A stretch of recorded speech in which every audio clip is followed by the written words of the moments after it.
Who we got with us today? Lady T. How old are you, Miss Lady T? I'm 52. Could you tell us where you grew up at? Where you from? Well, I was born here in St. Louis. But when I was 8, my mom moved me and my little brother to Arlington, Texas. We came back and forth.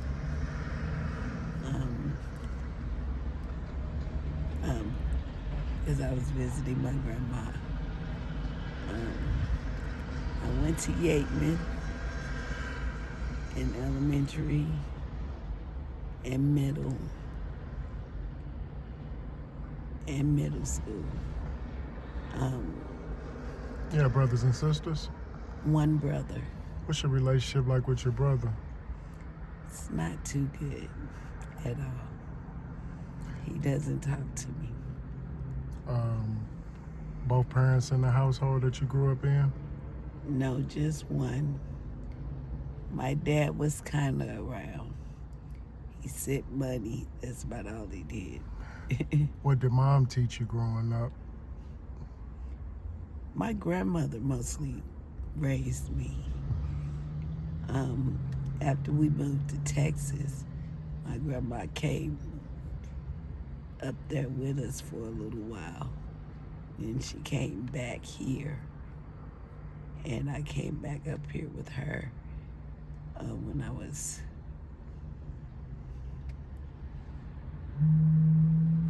15.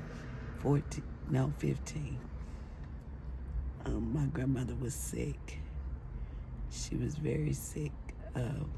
She had cancer. When I was 15 and 4.5 months pregnant with my baby, my grandmother died. What year was this?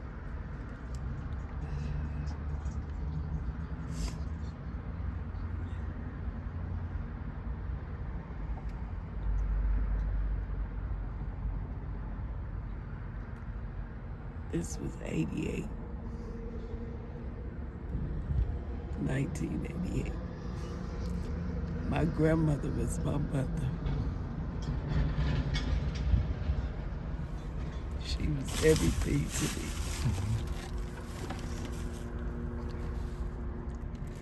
And when she died, part of me died with her.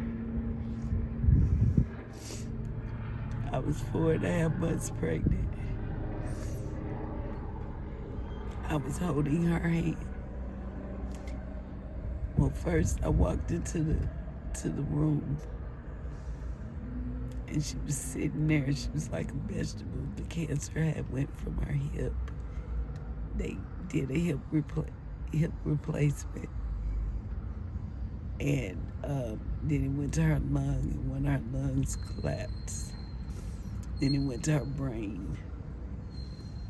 And when I walked in, she was sitting up with a jerk like this. She couldn't talk or anything. I held her hand and I said, "Granny, please don't leave me. I'd do anything you want me to do if you just don't leave me."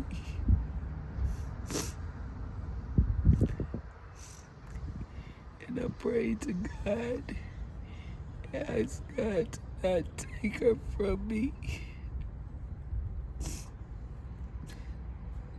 Please. I'd do anything. I'll be good. I promise I'll be good. Just don't take her.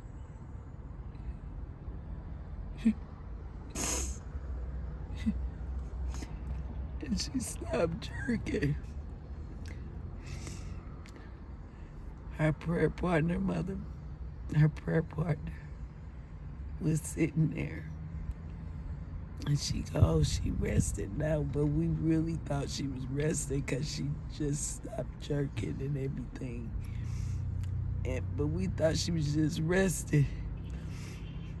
And the nurse came in.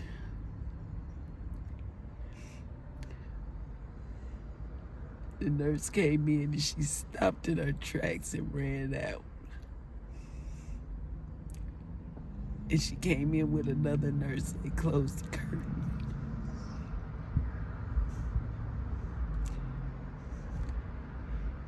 When they opened their curtain, they said, I'm sorry, but she's gone. And I screamed and I was crying. Basically, they had to sedate me because they said that I was risking the baby.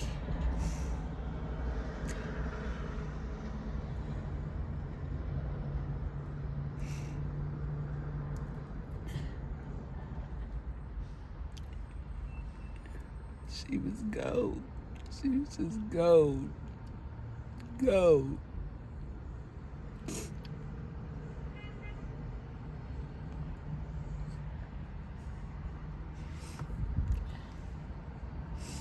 After losing your grandmother, where did life take you at that point? Towards drugs. Who introduced you to that? My baby's daddy's sister. And after the baby was born, he started beating on me, prostituted me out once.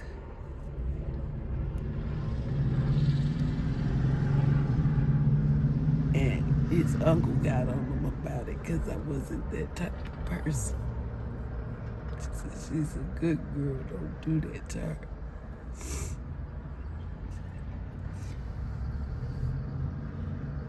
And then I went home. I had to pack a few things in a diaper bag for my daughter. And my aunt came and got me, told me to tell him I was going to wash some clothes for Kenyatta. And I left. How long were you with your baby father before you left? A little over a year, I think. Yeah, a little over a year. So after you left, then where did life go for you? I went home. I started getting my life back together. You got off the drugs? Got off the drugs. What were you dealing with at the time? I went back to him. He talked me into coming back to him. And it was even worse when I went back. Did you relapse on the substances? Yes, I did. What were you dealing with at the time, substance-wise? Crack cocaine. And also raising a newborn. Yes.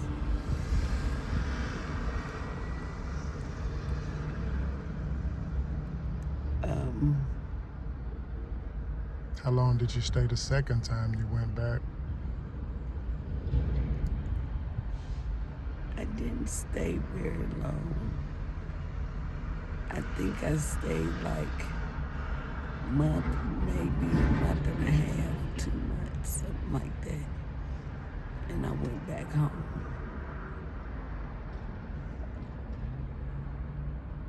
My mother had came. I remember that my mother had came before I left.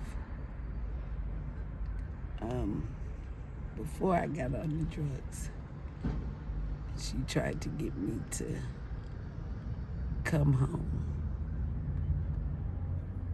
And that was before I went back. I was raised differently. was raised mostly around white people, though.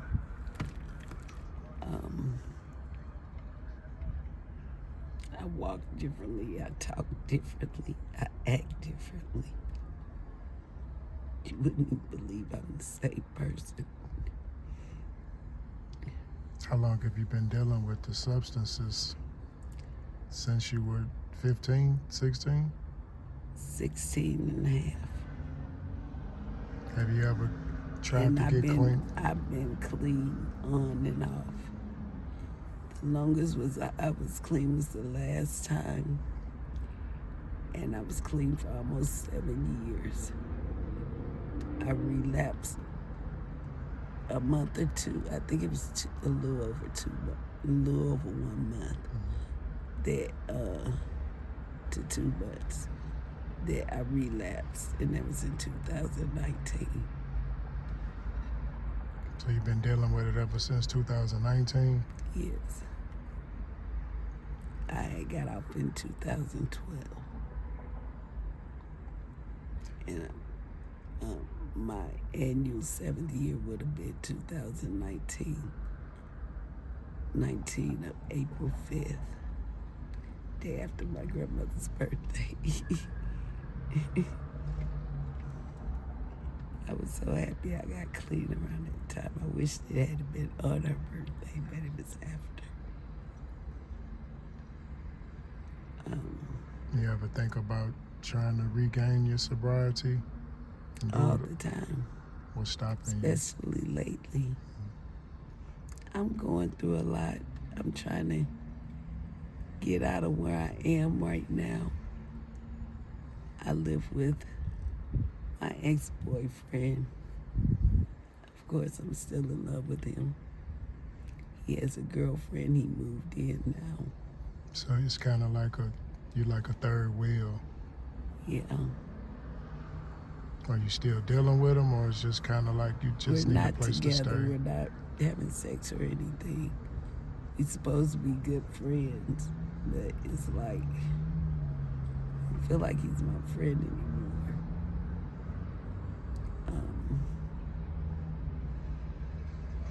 I don't feel like he's my friend anymore at all. I know he has a girlfriend. He moved in. I don't like her. I don't think she's good enough for him. But at the same time, that's not my business. And I know this. But I was there before him or her. I lived there 8 months before he even moved in. It's in his name. But I was there 8 months before he moved in. And this girl just coming in, taking over my house. And it's like... He allowed her to do that? Yes. Yes. And it's like, I feel like I have to make an appointment to even talk to him, you know? Because she get an attitude if I come in there. She make things difficult as far as communication-wise between you and him. Yes. How long you think you're going to be able to deal with that? I'm not dealing with it very well at all because I'm hurting myself trying to deal with it. I need to get out of it. I need to get out of there. I put in applications for housing at different apartments and everything.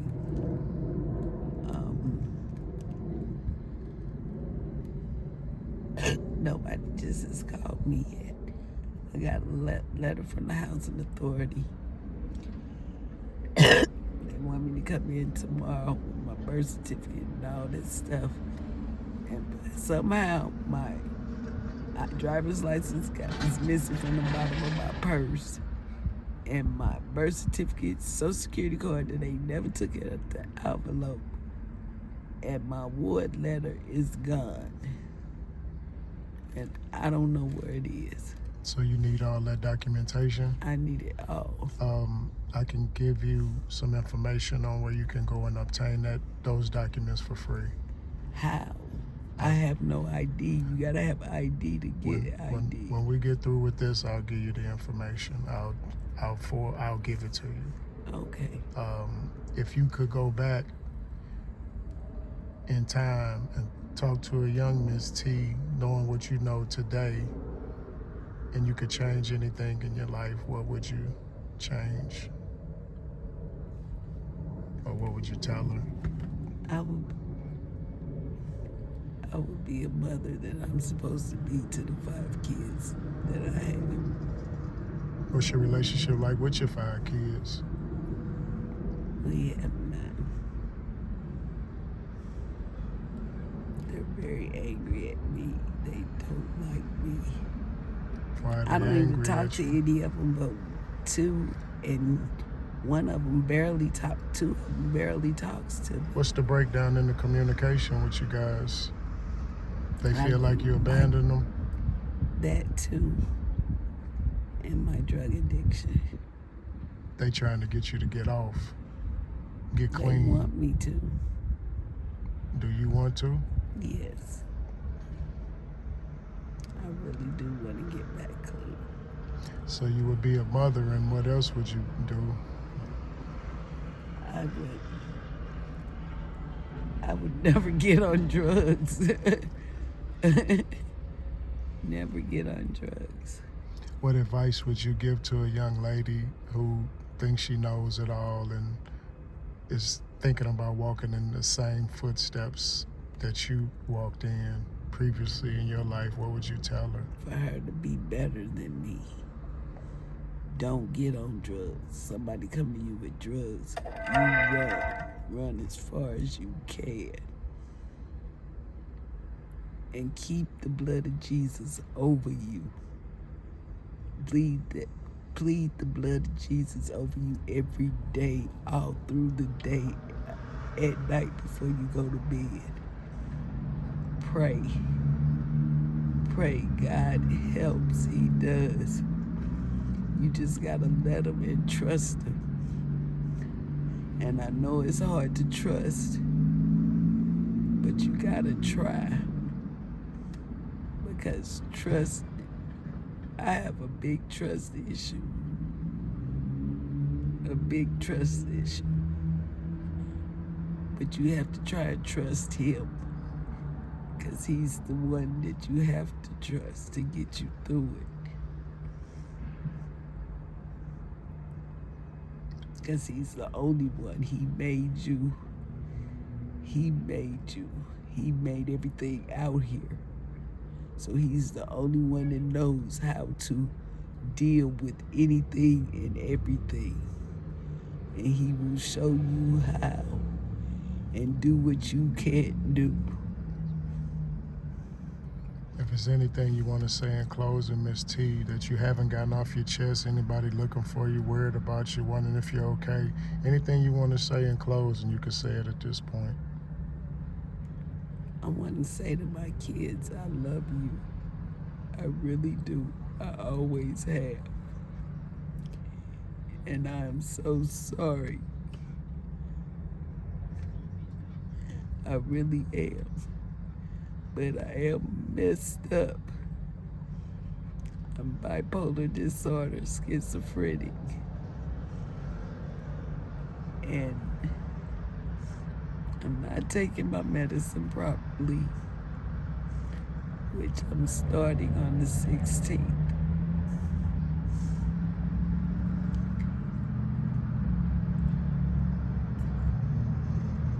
I'm gonna try this again, and I'm gonna try and do the best I can.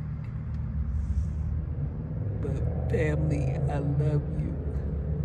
You are the only family I have. 'Cause right now, I don't have nobody. And I understand why. But you are the only ones I truly consider as family, kids and family. And I really need y'all. And I understand why you're not here. And I'm so sorry. And I love all of you with all my heart. We appreciate you taking time out with us, Miss T. Thank you so much. And we wish you all the best in regaining your sobriety. Thank you.